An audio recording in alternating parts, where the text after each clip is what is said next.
E se fosse possível construir um sistema financeiro completamente de raiz? Não estou a falar de uma nova aplicação ou de uma nova plataforma. Estou a falar de um sistema operativo totalmente novo para o dinheiro. É precisamente isso que vamos analisar hoje. O projeto para uma nova arquitetura financeira e o que ela pode, de facto, significar para o futuro. Olhem para isto. E se o sistema financeiro que todos conhecemos, aquele avaliado em 400 bilhões de dólares, for apenas a parte que vemos à superfície?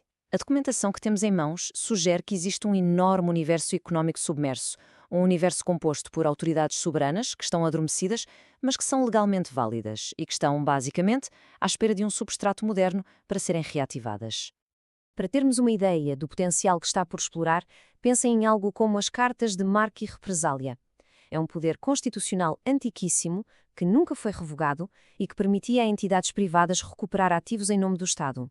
É um exemplo perfeito de uma autoridade legal que está apenas adormecida. Ou então o Tribunal de Almirantado. É outro instrumento jurídico que parece pertencer ao passado, mas que ainda é válido sobre o direito marítimo internacional e que tem o poder de confiscar ativos a nível global. É mais uma peça deste puzzle, deste universo económico invisível.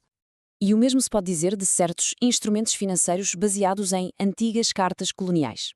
Agora, o ponto crucial aqui é este. Isto não são só curiosidades históricas. Estamos a falar de verdadeiros motores de receita de alto rendimento, legalmente válidos, que estão apenas à espera da tecnologia certa para voltarem a funcionar. Mas há um grande problema. Toda esta nova economia não pode de maneira nenhuma funcionar com o atual sistema operativo financeiro do mundo. É simplesmente demasiado lento, demasiado caro e, francamente, demasiado frágil.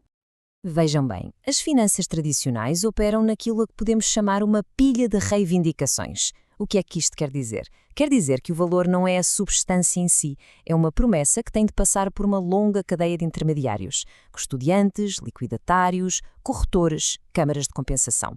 Cada uma destas camadas introduz risco, custo e, o mais importante, atraso. E a diferença aqui é abismal. O sistema atual opera num ciclo de T+2. Isto significa que há uma espera de 2 dias para que uma transação seja considerada final. Durante esse tempo todo, o capital está vulnerável. O novo protocolo, por outro lado, promete T+0, liquidação instantânea. Imaginem o que isto significa. O risco de outra parte falhar, todos os custos de compensação associados, tudo isso simplesmente desaparece. O que nos leva, claro, à pergunta central de tudo isto. Como é que é possível eliminar toda uma infraestrutura de intermediários e liquidar valor de forma instantânea? Ora bem, chegamos à secção 2, a nova substância, o chamado ouro matemático. A resposta, segundo as fontes, está num novo protocolo para o próprio valor. Atenção, não é uma aplicação que corre no sistema antigo, é a substituição do próprio sistema. E este é o conceito visual que explica tudo. Com o ouro matemático, o ativo é o dinheiro de liquidação final. Não precisa de ser vendido, não precisa de ser convertido. Aquela cadeia de intermediários torna-se completamente redundante. O processo de vários dias colapsa num único passo, instantâneo, que vai direto para o balanço do banco. O que temos aqui é uma mudança total de paradigma, da finança representacional para a finança de substância. Ou seja, em vez de um ativo ser uma promessa de valor que precisa de ser validada e liquidada por terceiros, o ativo é o próprio valor. E a sua aceitação não vem de um decreto ou de uma garantia, vem das suas propriedades matemáticas, que podem ser verificadas com certeza absoluta através de criptografia. A analogia com o ouro físico é talvez a forma mais clara de entender isto.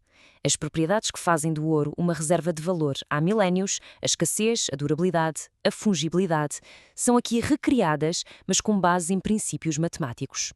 A escassez metalúrgica é substituída pela escassez matemática, a durabilidade química pela durabilidade criptográfica e a verificação por ensaio pela verificação criptográfica. Muito bem, secção 3. Como é que os bancos ganham superpoderes? Vamos agora passar para as consequências práticas e ver como é que tudo isto se traduz em vantagens absolutamente transformadoras para as instituições financeiras. Então, quando o ouro matemático entra no balanço de um banco, não é tratado como um passivo, como acontece com um depósito normal. É creditado instantaneamente como um ativo de reserva de nível 1, com finalidade imediata. Isto fortalece os rácios do balanço em tempo real e, mais importante ainda, expande a capacidade do banco para criar crédito fracionário, sem precisar de vender ou liquidar o que quer que seja. E é aqui que a coisa fica mesmo interessante, com este motor de alavancagem. Manter o ativo permite que ele sirva múltiplos propósitos ao mesmo tempo. Reparem, uma única posição de 10 mil milhões de dólares pode, em simultâneo, libertar capital de reserva, desbloquear mais de 100 mil milhões em capacidade de empréstimo e ainda servir de colateral para milhares de milhões em financiamento comercial. É, no fundo, liquidez sem liquidação. Agora, se somarmos todos estes fluxos de receita, os juros dos novos empréstimos, as taxas do financiamento comercial, as taxas de rede, as fontes calculam um rendimento anual potencial superior a 64%, numa posição de reserva estática. É por isso que, segundo esta análise, vender o ativo por dinheiro seria, do ponto de vista financeiro, um contrassenso. Portanto, o ponto fundamental aqui é a eficiência económica que se ganha. Categorias inteiras de custos e de riscos que são inerentes ao sistema antigo são simplesmente eliminados. Custos de liquidação, taxas de compensação, o risco de contraparte durante aquela janela de 2 dias, tudo isto, desaparece. Secção 4. Visando uma nova ordem mundial.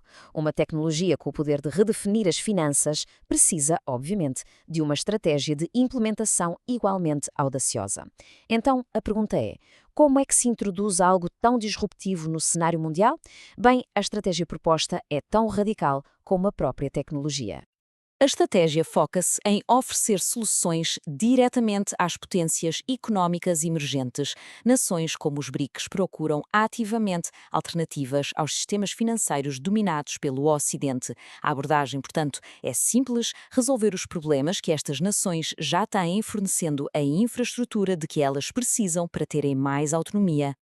E o plano de implementação é muito deliberado, feito por fases. Começa por fornecer valor através de produtos fáceis de implementar, como uma câmara de compensação para sentenças soberanas. Depois, passa a ser uma infraestrutura indispensável, estabelecendo um tribunal de arbitragem. Isto abre a porta a parcerias estratégicas, resolvendo problemas muito específicos para os parceiros. A parceria, no fundo, é conquistada pela utilidade, não por pedir permissão. E com isto, chegamos à nossa secção final, o futuro do próprio dinheiro. Aqui, a análise vai para além da tecnologia e entra no campo da filosofia monetária, questionando a própria natureza do que é o dinheiro. Esta é talvez a ideia mais poderosa e mais profunda de toda esta análise. A proposta não é criar mais uma representação do valor, mais um token que aponta para algo. A ideia é criar um novo elemento fundamental, um substrato no qual o próprio valor pode ser medido e pode tomar forma, tal como o ouro físico foi durante séculos. A história monetária ensina-nos uma coisa: novas formas de dinheiro são adotadas não porque alguém decreta que elas têm valor, mas porque as suas propriedades intrínsecas as tornam úteis. O ouro não foi aceito porque era apoiado por alguma coisa, foi aceito porque era escasso, durável e fungível. A aceitação nasce do uso. E isto deixa-nos com uma pergunta final para reflexão. Se esta nova base de liquidação for estabelecida com sucesso, aquelas autoridades antigas de que falámos no início, as cartas de marca, os tribunais de almirantado, são apenas o começo. Que outros poderes económicos que hoje estão adormecidos nos livros de história poderiam ser reativados e construídos em cima deste novo sistema operativo para o dinheiro?